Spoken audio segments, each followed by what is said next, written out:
Don in London, hello. It's August 19th.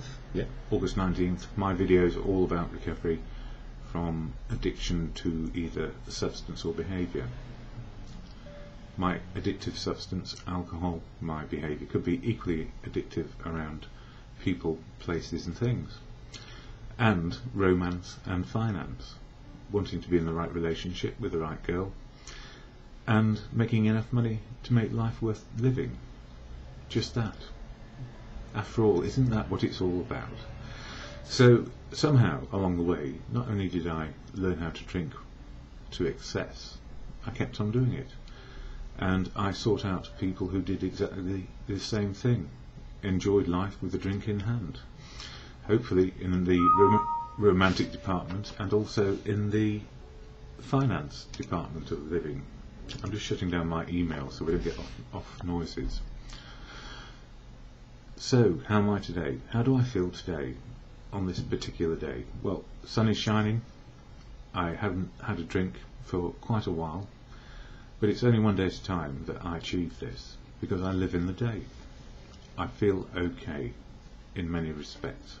That I do deal with addiction on a daily basis, that is wanting to be with the right people, in the right place, with the right things and doing the right things, and it can lead back into excess. So what helps me keep away from going to the excess of life or the extremes of feelings and not living in reality? Well, simply I needed help to do it and live it. Live life one day at a time. So family, friends, community, professionals, medical people were all part of my story and still remain so. And in addition to this, a fellowship, that fellowship being AA, Alcoholics Anonymous, and it saved my life and continues to make life worthwhile one day at a time. So how does it do that? Well, a fellowship full of people who are unique and authentic. They speak for themselves where they will. So I never speak for fellowship or on their behalf, never speak for the fellowship of AA, because it is fundamentally an organisation where nobody is in charge, but we have responsibilities and we learn how to live life one day at a time. So a society of people who have very diverse backgrounds, and that's why it works for me. So many people, so many different ways of living, so many ways to share how to live sober. So it's the many voices in AA which always makes the difference for me. And my videos, I've been doing them for some time, all about recovery, all about living reality where feelings fit the situation. And it took me a long time to understand why it was in the past that I used to walk away confused, either happily confused by what might have happened, or sad at what might have happened, or angry or resentful, or just simply, I can't believe it's happening to me, and it was a good thing or a bad thing. But what did I do to celebrate or commiserate? I took a drink, and in the end I lost everything. I lost my ability to cope with reality, I lost friendships and material possessions till it came down to pretty much nothing. And when I got to nothing, I kept on going drinking. Isolated, not wanted, not loved, I thought, but I was, because people cared. I just couldn't respond to love or being cared for. So AA has taught me a lot about how to live life, be with people, be a part of, how to be included, how to love people, how to be loved back and useful. And it takes time to do all these things. So how did AA help me? Well, I'm going to share the AA preamble on this little card. I share it and read it rather than recite it, because if I recite it, it's just a recitation. It doesn't have the same meaning as reading it or listening to it when I go to a meeting. And then I'll share some of the daily reflections I've made over the years, and also some from AA. So, I need coffee when I'm doing this. I haven't given up all the addictive substances. Alcohol is the one that I don't go near, or drugs, unless I need them and they're prescribed by a doctor. So what is AA? Here's the AA preamble.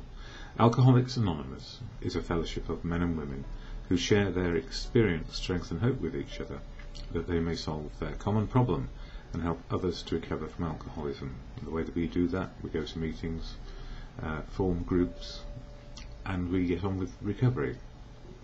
We don't fix each other, and we don't use people or utilise people as a resource in a using or fixing way. This is why the fellowship is based on emotional and spiritual well-being, feelings fitting reality and coping with reality as it is today. Goes on, the only requirement for membership is a desire to stop drinking. So the only requirement, a desire to stop drinking. That's it. Simple as that. No rules, laws or regulations to impede your spiritual and emotional well-being. You don't have to conform to other people's way of life. All we're there for is to be sober. There are no dues or fees for AA membership. We are self-supporting through our own contributions. So if we have a few pennies to help pay for rent and tea and coffee, we give. If we don't have any money, like me when I first got in, I still used to put a few pennies in the pot because it was part of me wanting to give something else back. But most people have told me, don't put any money in the pot when you haven't got anything but the amount to buy food. So it's not there to make money. Indeed, it's the poorest, I hope it's the poorest fellowship you might ever encounter. Yes, AA is not allied with any sect, denomination, politics, organisation or institution, does not wish to engage in any controversy, neither endorses nor opposes any causes. And by that, the fellowship is there for sobriety, but everybody who goes to fellowship has affiliations to organisations, family, all of that, ways of living, beliefs, you name it. We're full of all the things which we get from our community and our society, and so we share about how life is, but that's how we share, diverse and unique in our outlook. But AA is only there for one reason, a place to get well. Our primary purpose is to stay sober and help other alcoholics achieve sobriety. Help other alcoholics to achieve sobriety. And by that, staying sober and helping others means that it is fellowship, a society of fellowship, rather than a society of unequals. Everybody's equal in AA. We are all human beings with the same rights and responsibilities. So we don't fix ourselves, we share what works for us on a daily basis. And by doing that, we illuminate a way of life which can be possible. But it's just for today, always just for today, no longer. And sometimes we just simply live in the moment, which is the better place to be, where feelings fit reality. Anyway, the AA Daily Reflection for today is all about Step 8, and Step 8 is part of the 12-step program, and it's all about making amends, or rather making a list of amends, to people we have harmed over the years, and being willing to make them. So we don't leave anybody out, and it's not about what they did, it's about what we did. And that takes a while to understand, because there's the yes but in life, isn't there? Yes, but if they hadn't done that, I wouldn't have done what I did. And the answer is, amends are about our own behaviour, working out what we need to do to sweep our side of the street clean, rather than go digging up their side of the street, because that won't do any good whatsoever, and will lead back into anger and resentment and confrontation and conflict far quicker than anything else. Just look at the world today and how it works, where people are forever throwing out, when you did this, and the reason why I'm doing this to you now is, life doesn't work well like that. We have to take a stand for what we do and what we did, and decide how we want to behave in the future. So that's what the 12 steps do.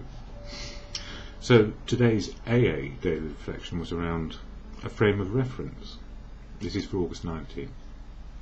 Referring to our list, the inventory, the life story we do in step 4, our life story is our reference book of what we did and what worked and what didn't work. Putting out of our minds the wrongs others have done, we resolutely looked for our own mistakes, where we had been selfish, dishonest, self-seeking and frightened, and that comes from the AA Big Book. There is a wonderful freedom in not needing constant approval from colleagues at work or from people I love. I wish I had known about this step before, because once I developed a frame of reference for living, I felt able to do the next right thing, knowing that the action fit the situation and that it was the correct thing to do. So the action fit this situation and that it was the correct thing to do. And the only way we find out what is the correct thing is by keeping on learning from our mistakes. So whilst we might make mistakes about what is the next right action, we often learn from others what is the next right action and how to put it into practice and what the outcomes are. So it's not guaranteeing you're going to be 100% satisfied with what you've done, because that's perfect. You may get 20, 40, 60, 80% of the way there the first time or few times. Or we might just settle for a compromise, which works both ways, and that's pretty much perfect. So it's all about life situations. We look at what we did, how it worked and how it didn't work in the life story, what made it possible, the assets, and then our liabilities in terms of our attitudes and behaviour. And these things take time. We might know them thinking about them. We might know, yes, well, I understand that. But when it comes to putting it into practice, where our emotions can be frustrated, and it's hard to keep on learning life until we realise that life is all about learning something new every single day. What a relief not to have to know the answers, but maybe just do the next right thing is say, I don't know, let's work it out together, if it's something which needs to be understood and accepted and worked on. So for me today, my thoughts: actions fit the situation, ?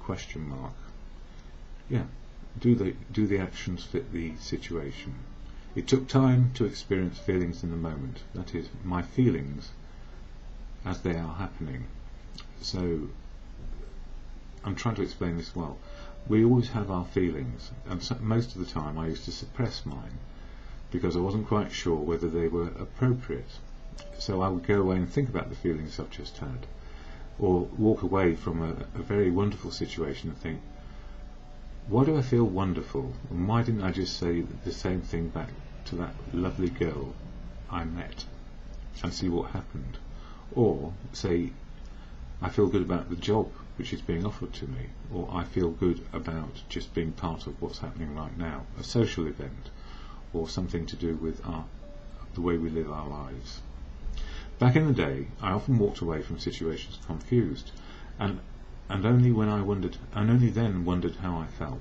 Today, feelings are not blocked by overwhelming fear. An overwhelming fear was about, how will it look to the other people? Is there any way I fit in with this? Is there any shame or guilt in what I'm doing? What am I doing? All this thinking that goes on. And so the feelings were delayed or suppressed until I could go away and think about them, and then often the opportunity was lost to engage in a more helpful way with other people around me. Good, bad, happy or sad, feelings happen. No need to second guess or pretend. Now, this is what's happening now, is what it is. Feelings fit the reality of now, and I can be myself as life unfolds. And it's not always that way, because fear comes back sometimes. If somebody pays me a compliment, I might think, well, that's wonderful, but I don't know how to deal with it. And the simple answer is, well, that's a compliment and I don't know how to deal with it. Opens up the possibility to actually experiencing and sharing those feelings. And that takes time, because so often in society right now we're used to fixing ourselves, using and fixing with people, places and things and substances. Less so for me these days. and one I just do not do. I don't drink one day at a time. After 8 meeting tonight, this was last night. Chair was funny fantastic. Funny fantastic in the sense that a person was able to express what it's like to be in recovery for 20 years and still know you can go nuts, mad, insane in the moment and wish all sorts of things about being powerful and crushing the opposition or whatever it happens to be. Steps stop us from suicide. That's the 12 steps. Help us learn how not to kill ourselves in the future and each and every day. But it only works right now. Steps stop us from going back to the old ways of, yeah, I just can't cope anymore. Life is just too hard. I'd rather check out. And I used to feel that way all the time. So steps to help me be well enough to engage in life a day at a time. And the traditions stop us from homicide within the fellowship. So the fellowship traditions all about unity, service and recovery, and not about telling each other what to do, because if we do that, we're an army of very mad people. So the traditions help us understand what it is to get back into a family or community outside of fellowship. We learn to live with each other more harmoniously than we've probably ever done in our lives. So that after 8 meeting last night, so many friends there, hugs all round. And when I say hugs all round, the thing is, in fellowship, you understand that it's okay to love people as they are, men and women. It's not about your sexual orientation. So men hug men, women hug women, and men hug women, and women hug men. But the frisson is not there around sex. It's around fellowship and love. And we learn to understand unconditional love as we go along. We may be mistaken in our understandings in early recovery and later recovery even about when somebody is actually developing and forming a relationship with us.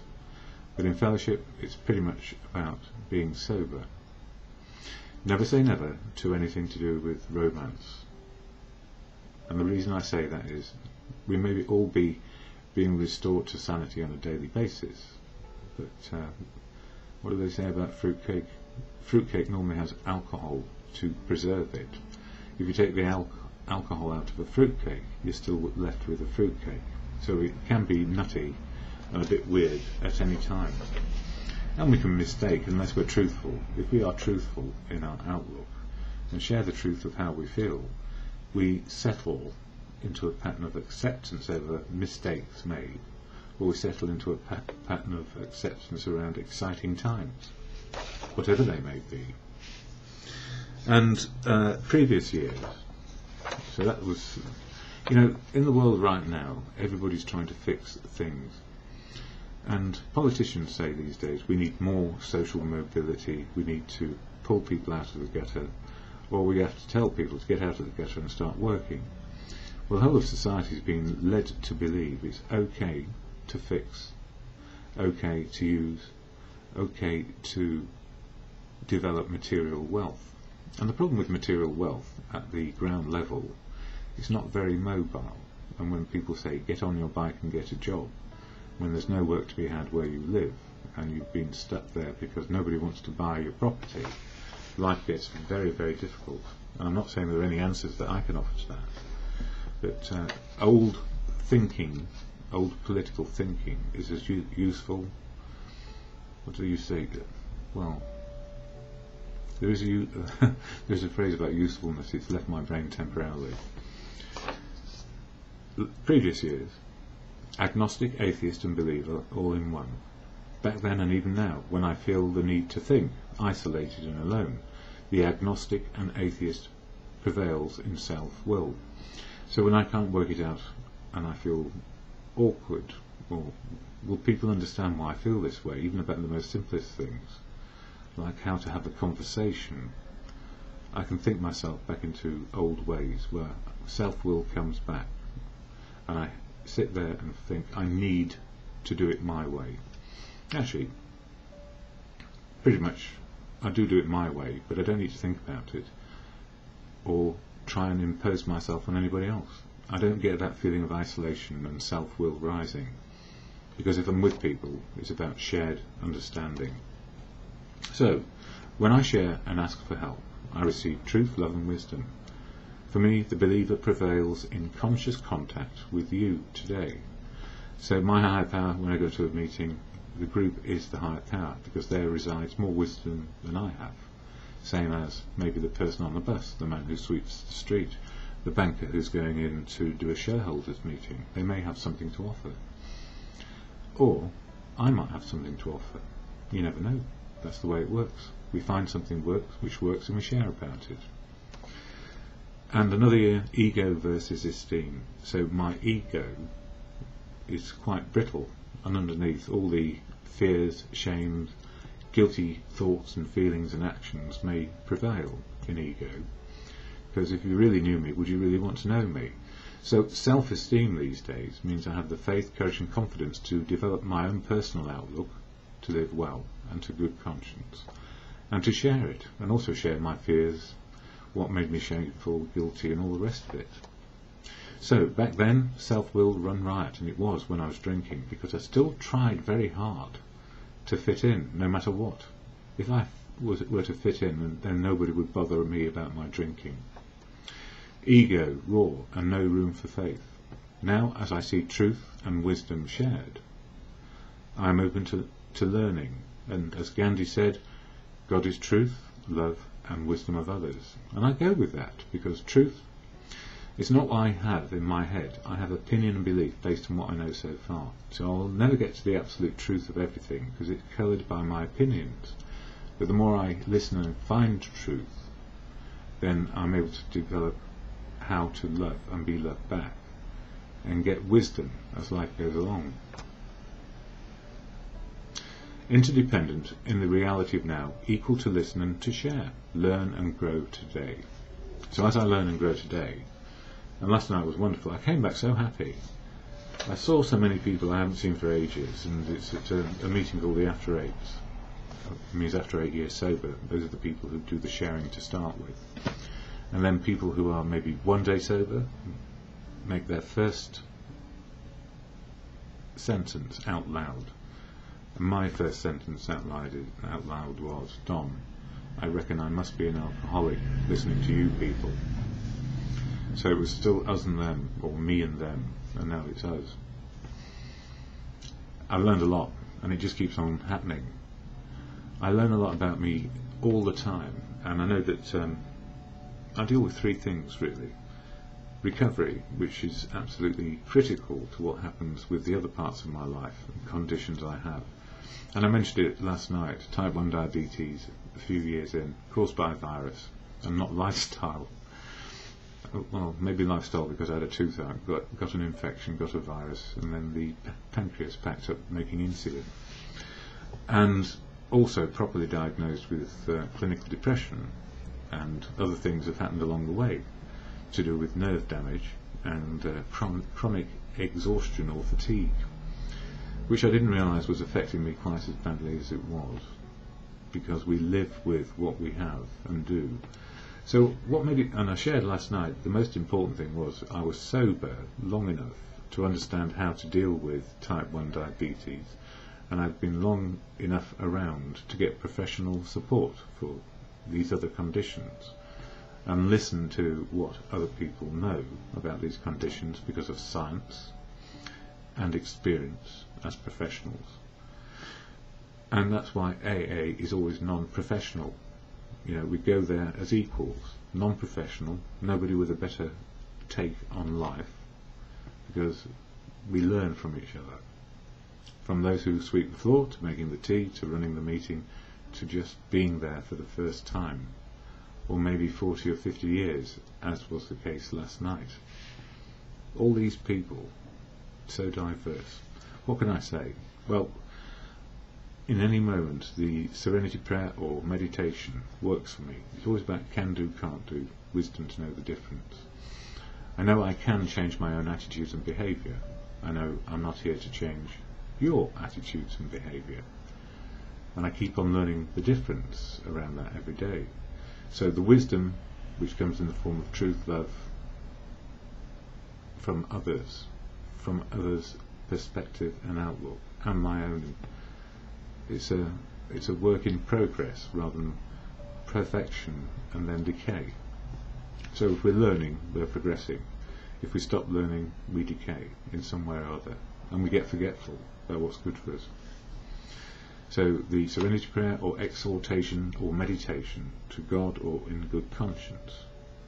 And I'm very happy to use the word God these days, not like in the old days.